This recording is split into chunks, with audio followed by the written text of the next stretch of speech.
5, 4, 3, 2, 1. Welcome to the Eglinton West Pop-Up Podcast. I'm Clifton Joseph. And usual, I got my man Michael Solomon right next to me. The Raptors beat the OKC Thunder 112 to 106. 3 Montrealers started that game, and there was one other Ontarian on the bench. It was a brilliant night. The Raptors are still number 13 or 12, trying to sneak back into the play-in series. My co-host Michael Solomon thinks that they will. I'm quite skeptical. Never listen up, me. Yeah. Boy, was it me? Yeah. Not just me. Tonight's episode is brought to you by SolomonArtStudio.com. A blend of fine art, passion, and fashion.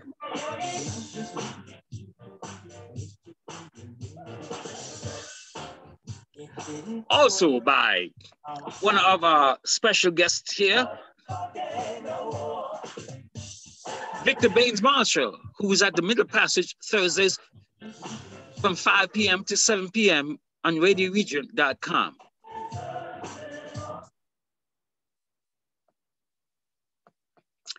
Michael Solomon, wow, tonight was a game where BIRCH, you can turn your volume off now, Michael. Thank you. Yeah, I just had to exit it. Yeah. The Raptors won, which I wish they hadn't. Tell the truth, because I'm totally into the tanking. We had 3. This was a Montreal night, a basketball stallion from over the years. We like to talk about Toronto, but Montreal has actually eclipsed us. Tell the truth, they've had so many people. BIRCH tonight, for instance, Montreal center, 28 minutes, 7 points, 6 rebounds, 3 assists, 2 steals, and 1 block. Not, illustrious, but I'm impressed with that, given what we might have gotten from one guy that we haven't heard from a while ago, Adrian Burns. Our center, our Australian center. Baines, yeah. Baines. We haven't heard from Baines for a while, right? So excellent move. Then we go to Chris Boucher. 35 minutes, Michael. Look at this efficiency. 31 points. 35 minutes, 31 points, 11 rebounds, 2 assists, 1 steal, and 1 block. I would give that as an A+. And isn't he back in the runnings, wouldn't you say, for either or either end of these 2 things coming up in the NBA? 6th Man of the Year or Most Improved Player of the Year? Let's start with that, Michael, in terms of what you saw. Well, you can move on to what you saw in tonight with Gary Trent Jr. and all the other players, but let's talk about Chris Boucher for a moment with that efficiency. Chris Boucher is making quite the name for himself in the NBA. And Montrealers are going crazy now. Could you imagine having 3 Montrealers on the screen at one time on 2 different teams? I'm telling you. That was some kind of a Canadian record, I'm sure. Absolutely, I believe so. But Boucher has been just playing off the charts. Everything he does. Mm-hmm. His defense, his hustle, his confidence in taking those threes. He's given Toronto all that they could ask for. They really got a good deal when they signed him and they give him that last package. That they're getting their money's worth. And the people coming, and the new guys are doing great as well. Of course. Ken Birch, I love his energy. He's quick. He plays good defense. Gary Trent, he loves to shoot. He is a scorer. He ended up with 21 points tonight, 23 points tonight. Yeah, 23 points, 5 rebounds, 1 assist, 4 steals. That's the 1 block. But Paul Watson, on the other hand, now, he is a sharpshooter, but he's a binary person. I call him a binary person. Is he he one takes or a lot zero? of shots he shouldn't take sometimes? No. He took 10 shots. He didn't score any points. And he was so hot the last game. No. He was 9 of 25, bro. He took 25 shots. Who are you talking about here, Clifton? Gary Trent Jr. No, not Gary Trent. I'm talking about Paul Watson. Oh, Paul Watson. Oh, who went on the tear the other game with he had 8 threes the last game? He probably shouldn't even play tonight because I'm telling you, he was terrible. But he was very terrible. That's why I say he's binary. He's either 1 or 0, you know? No, but what it is that he's still adjusting from, remember, he was the longest Raptor who has been on the health and safety protocols, COVID related. So again, he's played 22 minutes, 0 points, 4 rebounds, 5 assists. That's not going to cut it. And I believe that the rebounds and the assists is a good thing to see, right? Yes. Definitely good to see. Rebounds and assists. He's contributing in all the ways while he's on the floor. But just from an eye test, 10 shots and no baskets, that's from an eye test though. From an eye test though, Michael, he wasn't together tonight. Just from an eye test. Mm-hmm. So why keep him in there for all of those minutes? He's played 22 minutes. 8 less than Malachi Flynn, who ended up with 15 points, 8 rebounds, Michael, 5 assists. Come on. Well, you know why they did that? 13 shots. Because he had 8 3-pointers last game. That's why they were like, come on, hit one. He didn't hit the damn thing. So, you know, that's just the way it goes sometimes. Well, he had 3 or 5 from 3 tonight. What I'm saying, though, is that look at his numbers, Michael, in terms of efficiency. 30 minutes, 15 points, 8 rebounds, 5 assists. That dude is moving closer and closer to a classic kind of double-double. Triple-double. You're talking about somebody else now, Clifton. Who are you talking about now? Malachi Flynn. Malachi had a great game tonight. 30 minutes, 15 points, 8 rebounds, 5 assists. Michael, we seem to be off on a different tangent tonight, but like, bear with me. Your stats say 8, my stats say 7. Okay, so what I'm saying though is that Malachi is getting to one of them classic kind of point guard triple doubles where you have like 15 tonight, 8 tonight, and 5 assists, where you could have like 15, 10, and 10. Well, I'm impressed with that guy already for that. You know what I like? I like the way how he's controlling the offense, right? You can see he's really focusing on running the team. And he's doing a pretty good job of that so far and shooting a decent percentage in the mid 40s, right? Tonight he was 42, you know, and still killing it from 3. Yes. Right? He's got 3 or 6. He was 60% from 3 tonight, 3 for 5. Yes. Wow. Excellent, man. Excellent. And then Watanabe had 10 points, 4 rebounds, and 4 assists.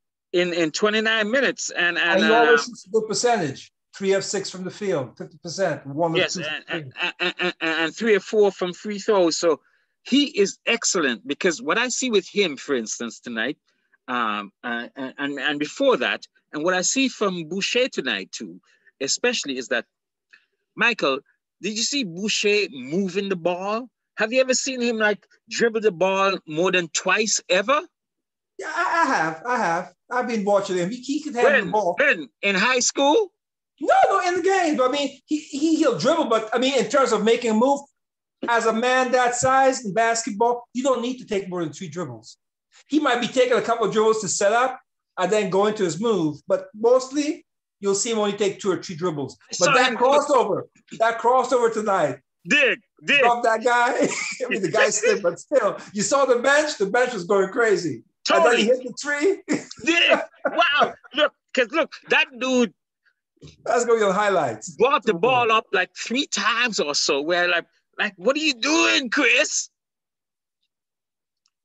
But he made it work. Yeah. And you just pointed it out there. Sometimes he does bring the ball up, right?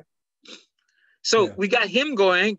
we got Watanabe going, and let me get let me get down to my guy Stanley Johnson, which is cool with you, but I believe that even though his numbers will give you an impression tonight, I think Stanley Johnson is gone from the Raptors for next year. Yeah, okay, we'll see. Anyway, let me go through. He had an extremely efficient night tonight, Michael. 13 minutes, 12 points, 3 rebounds, 1 assist, 2 steals, 5 of 5 free throws from the line, 1 of 5 from threes, and 3 of 9 field goals. That's an excellent. I don't know when Stanley Johnson has done this here, Michael. But well, I tell you, Stanley came in tonight to make up for all the shots he didn't take on the previous games. 9 shots in 12 minutes, that's a lot of shots for a guy who isn't a regular player coming off the bench, you know? He came off the bench with an attitude and with plans for tonight. He certainly did. And he's been on the tier like that, right? And I think that, remember, he was a top 10 pick, right? Top 5, top 8? I can't remember. But his name is up there. He was up there. So what it is that he has been deferring for years. He's had to defer. We got him from Detroit. He wasn't used as much in Detroit either. We got him here, and we had him for a year and a half before we actually started using him. Remember when we were going for my man there who left before that and all kind of other people, and he never got any burn? So now he's getting some burn. But Michael, it's a little bit too late, I think, because the Raptors have too many other good players. You know what I mean? That to say, okay, Stanley, let's see what you can do. No, because we go, who we gonna get? Watanabe, Gillespie. We'll talk about him a little bit later. Hood even a little bit later. So let's look at Hood for a moment, if you will.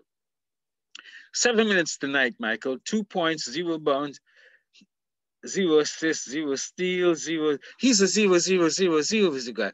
What the fuck is going on with Rodney Hood? Come on. He came on the floor for 7 minutes, but don't forget now, Rodney Hood's been in the NBA for quite a while. Of course. They know what Rodney could do. The team knows what Rodney can do. So he came up to get some burn just to get some activity, and then took him off the field because they want to see how the other guys are going to do. Okay, we want to develop our younger players. That's who we really want to develop. Rodney's already developed. That's why he's not getting that much time.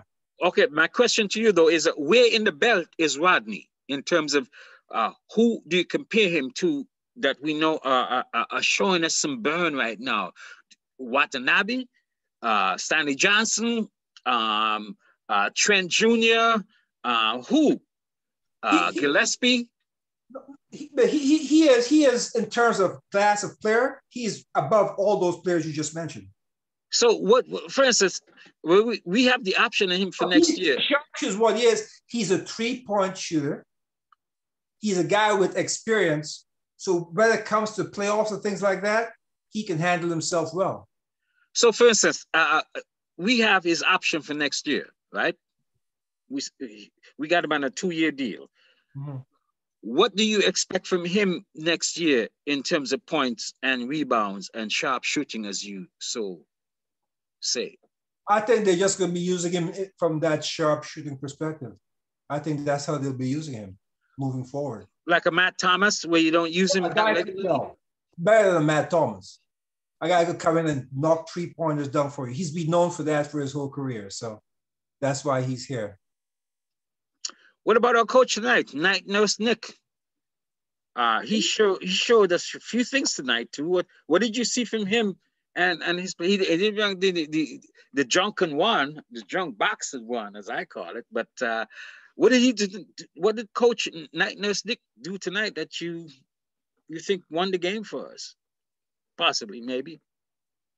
Do you? He had the attention of his team. Those guys were doing what he wanted them to do. You know, he had them captured. You see him on the timeouts. They're talking to them. They're sitting there very casually, and you know, he doesn't have to talk all the time. They're going over things. It looks like a nice union. I like what I'm seeing. And there were a couple of embarrassing moments, once or twice, where a Montreal guy and an OKC cut knocked down Gillespie or Freddie. But Freddie did 19 minutes, 10 points, 2 rebounds, 1 assist, and 1 block. I think that that's quite efficient for a guy who just signed his second 10-day deal with the Raptors. That guy looks like a keeper. What do you think, Michael? He does look like a keeper. I like his size. I like his size and his energy. We don't have anybody that long on the team. He might be 6'9", but he's probably the longest guy on the team. He looks just as much, maybe it'd be as long as Boucher. Wait, longer than Birch? Come on, you longer than Birch? No, I said as long as Boucher possibly. Okay. So what do you think about him, though? I mean, because Gillespie is like, I think part of the thing that's happening is that the Raptors have a pretty solid bench right now, and are only missing 1, maybe 2 pieces in the starting lineup, not in the starting lineup, but in terms of rotation.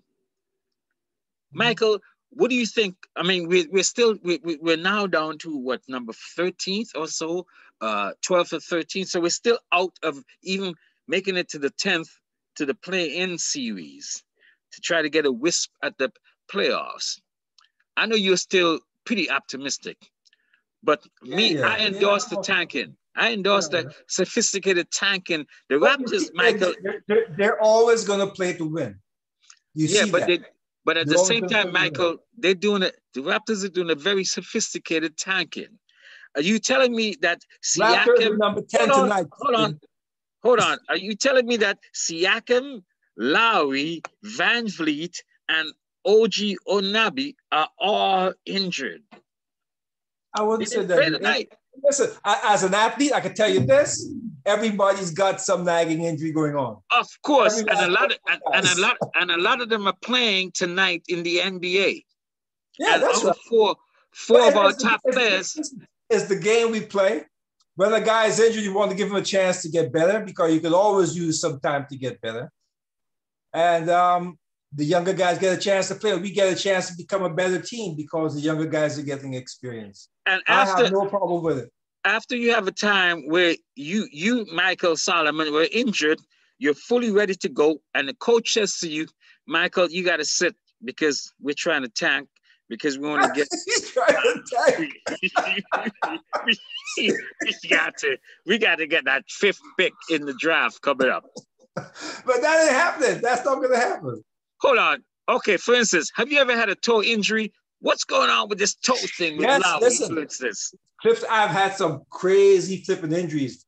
I've had to tape my big toe down, right? So that I can elevate, so I can jump. You know, tape that down. It's like an extra ligament, an extra tendon to help with your jumping because you get these injuries, and some injuries, like a toe injury, it's nagging. It keeps on and keeps on. You're never resting long enough for it to get really better, you know?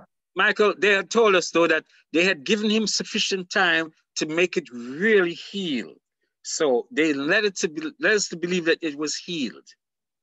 Now it's not healed. But look, imagine if something gets healed, you go on the floor today, you spend 5 months waiting for this thing to heal. Okay, all right. And boom, it's gone again. Michael, I got 3 more guys to go through. Let's deal with Fred VanVleet with this mysterious hip injury that he had.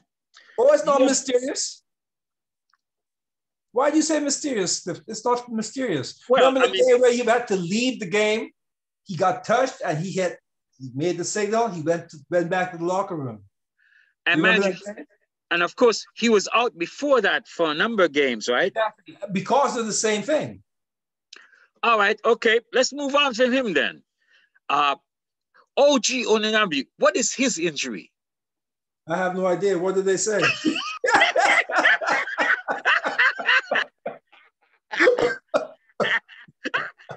What did they say? But look, the serious thing is this: as an athlete, injuries is just a part of it. Listen. Of course. There isn't anyone out there that's playing at 100%. It just absolutely, happen. Which means that you can play or you can't play, and most times you can't play. But let's move on to the 4th. I ain't done with you yet. Yeah. Siakam. What is his injury? Well, he's just getting some rest.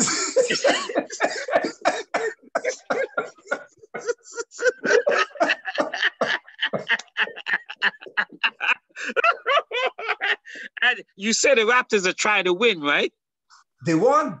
They won 3 games in a row, Clifton. Did. Yep, you're right. 3 games in a row. They're making me look good. They're in 10th place right now in the standings. Mind you, at the same time, Michael, they were fined $25,000 by the NBA for messing with the protocol of announcing injury reports. Mm-hmm. The NBA fined him $25,000. Okay. And of course, the NBA never says, well, which games, which players, so that we have a sense of what the import of it is. But you clearly, know what, that's okay. You know what, that $25,000 is nothing, really. No, for them it's nothing. The kind of money that's floating around there. Give it to me, man. I'll be flying. I'll have wings. I'll be like Red Bull. So, Michael, okay. I mean, it's just a fine they're going to take. They're going to take and do what they have to do. It's like, they know they're wrong, so they'll take the fine. Michael, here's what I predict. We will see the less of the 4 players we didn't see tonight, which is 4/5 4 of our 5 starters. Do you realize that? Mm-hmm. Kyle Lowry, Pascal Siakam, Fred VanVleet, and OG Anunoby, 4 of our 5 starters were out of the game tonight, and we still won. Yep. What the ABCDEF is going on, Michael? We're putting fear in the front runners because they're saying exactly that. What the F is going on with these guys are winning without their starters? When they get their guys together, we're going to be in some trouble. Nobody wants to play them. Nobody's going to want to play us because we're a well-coached team. And those guys are playing well. From how well those guys are playing, it makes me happy, man. It gives me a lot of comfort.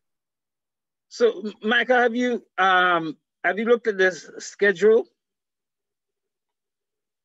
The Raptors schedule coming up just now. So, for instance, here's what we got going on. And I want to tell you, for instance, of course, I put you in the tradition of the coach sometimes, right? So I'm asking you, okay, when do you bring these players back? As we see in the last 5, 6, 7, 8, 9 games, the Raptors have pulled 1 player back and 2 players sit. They've always just like being very partial with how they bring their players back. So next coming up on Wednesday, we got the Nets. Saturday after that, we got the Knicks. Then we have the Cavaliers. But then after that, we got the Nets again. Then we got the Nuggets, the Jazz, the Lakers, the Clippers, the Wizards, the Grizzlies, the Clippers, the Bulls. Well, over the next, say 10 games, Clifton, those are going to be some tough games, but you know what? A team like Toronto wanting to make a name for themselves, want to show that, no, we're not washed up. We got something here for you. They're going to play their ass off against those teams as they traditionally do.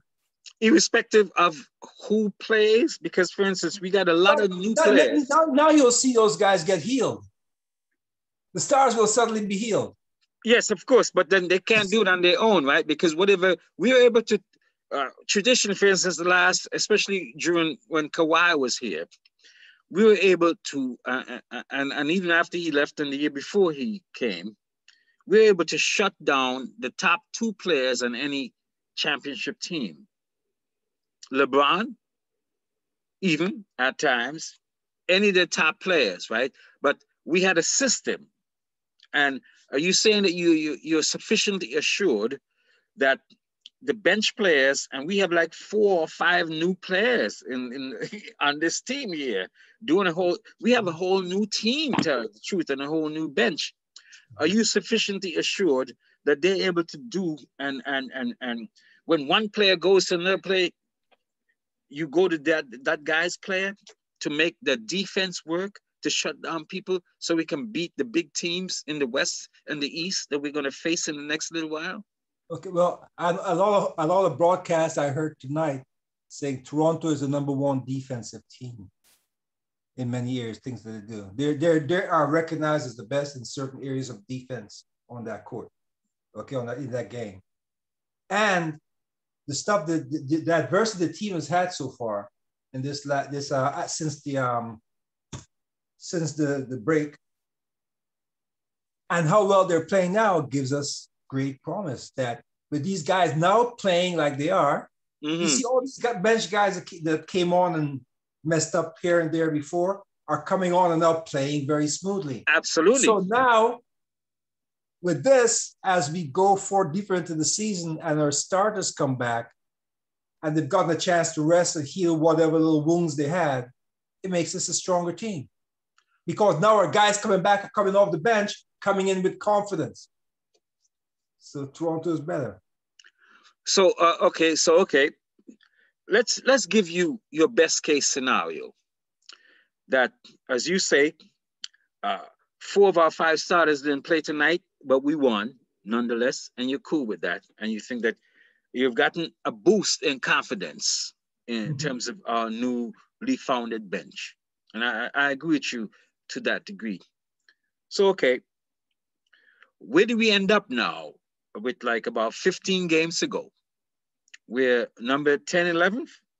We're 10 right now. 10, okay.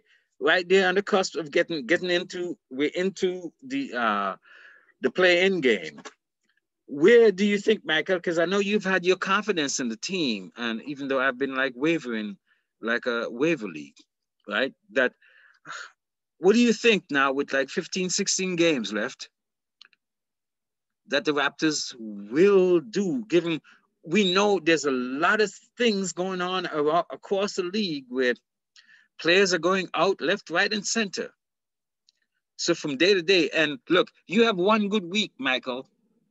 We've seen, at least in the East, certainly in the West too. You got one good week, you move from like 12th to 10th. Well, I think we've had our. I think we've had more than our share of COVID protocols.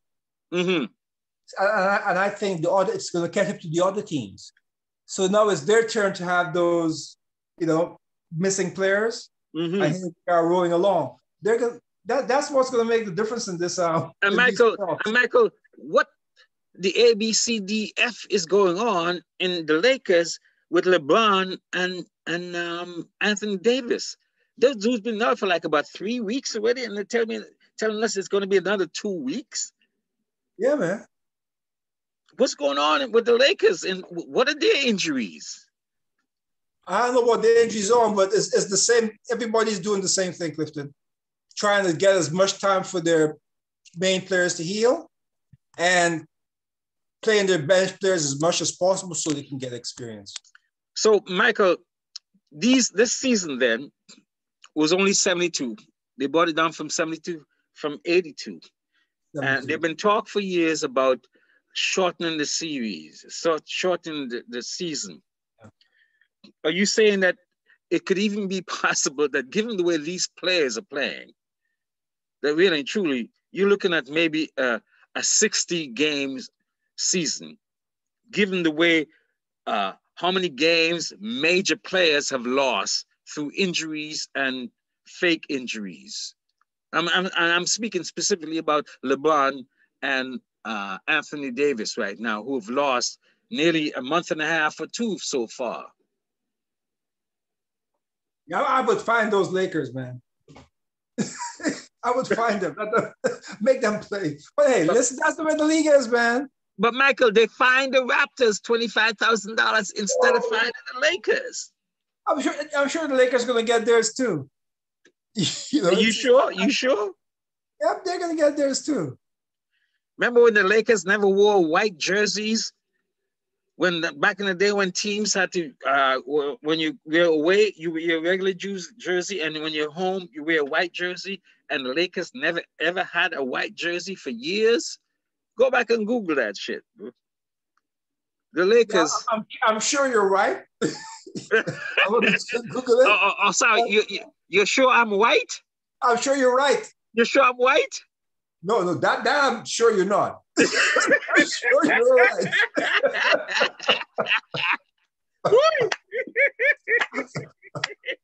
So, Michael, where do you expect the Raptors to end, though, at the end of the year? Because, for instance, at one point, I was being seduced by your dulcet tones that the Raptors are going to make a move and that it would be so nice to get all of these new guys to solidify a camaraderie and a chemistry and physics by just making the first round of the playoff and get embarrassed.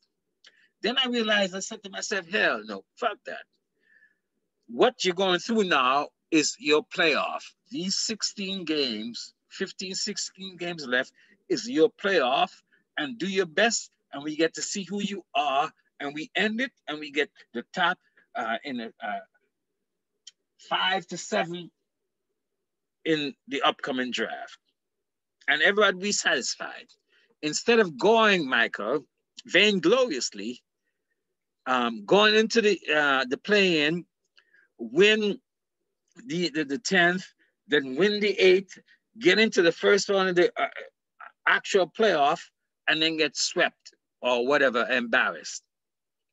You know what? For how they are right now, to get into the playoffs and to get swept, ain't no embarrassment. Because they're not that good a team right now. Right? But they have what it takes to surprise a lot of teams in their play. Michael, tell that to the Raptors teams who were swept by LeBron's Cavaliers and, more embarrassingly, swept by the Washington Wizards. So you talk about being swept is no embarrassment. These things happen. These things happen. But you know what? Of course they do. I have faith in these Raptors, man. I like what I'm seeing in the Raptors team right now. And I think we can go and surprise a lot of people and cause some real havoc in there. I noticed that you're not getting specific, though. Oh, I can't be specific. It can't be. You can't be. All I can say is that I am saying have a nice bench, and when our starters come back, because our bench has gotten so much play of late, we're going to be in a good position to upset a lot of people. I am saying that barring us getting Philadelphia instead of, say, the Nets for the first round, if we become number 8, that we will be extremely embarrassed and might actually give the psychological pause to the great upfulness that these young players on the team we have now. I say, Michael, that we flame out deliberately just before we get to the play-in. And we have a great season. We got a team, and we just need 1 or 2 players there, and we would have solidified our people instead of pushing them through the unnecessary fire and embarrassment.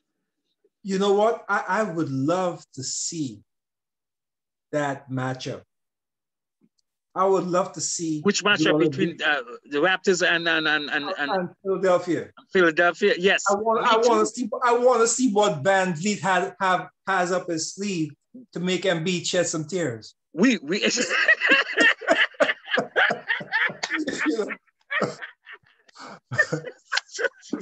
That's what I want to see. I want to see all the kind of things the Raptors are going to do with them. Because you know why I think that game is probably going to be a Raptors thing is that Embiid is so relieved that there's no Gasol, but then he gets into the game and he says, "Hold on, who is this guy? This short dude who was like pulling the ball under my hand steadily." I think he did it a bunch of times, one like 2 or 3 times in some games. I'm telling you, it's crazy. Mm-hmm. Wow, Michael, thanks a lot, man. I'm telling you, man. Today's game series was brought to you by Michael. What was the score again? The score was 106, 112 to 106. The Eglinton West Pop-Up Podcast, OHS Basketball Editions with Michael Solomon and Clifton Joseph was brought to you by Solomon Art Studio, a blend of fine art, passion, and fashion. Also by one of our frequent special guests here, Victor Baines Marshall. You can check him out, Middle Passage, Thursdays from 5 p.m. to 7 p.m. at radioregent.com. I'm telling you, it's been absolutely fabulous and marvelous like Marvin, wonderful like Stevie. I'm Clifton Joseph. Ladies and gentlemen, it's been a really fun night, a real funkadelic time of night. You know what I mean? Thank you for checking out the Eglinton West Pop-Up Podcast, Old Heads Talking Basketball Editions with my man Michael Solomon right with me. I'm Clifton Joseph.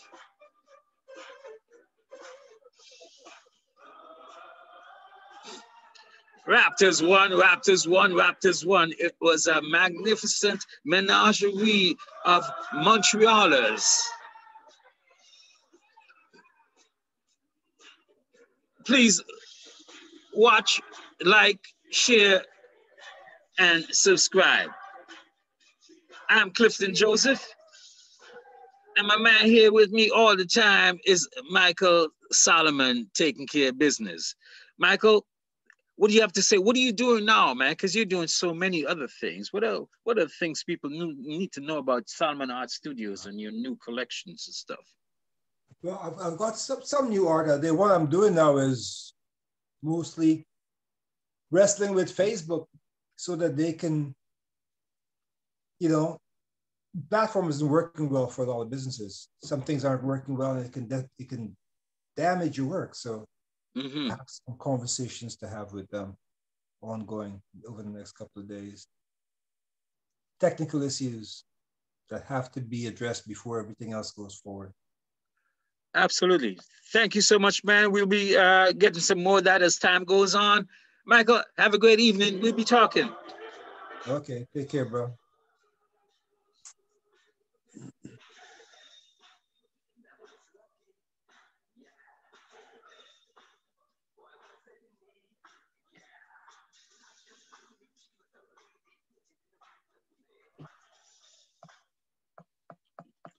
Ow.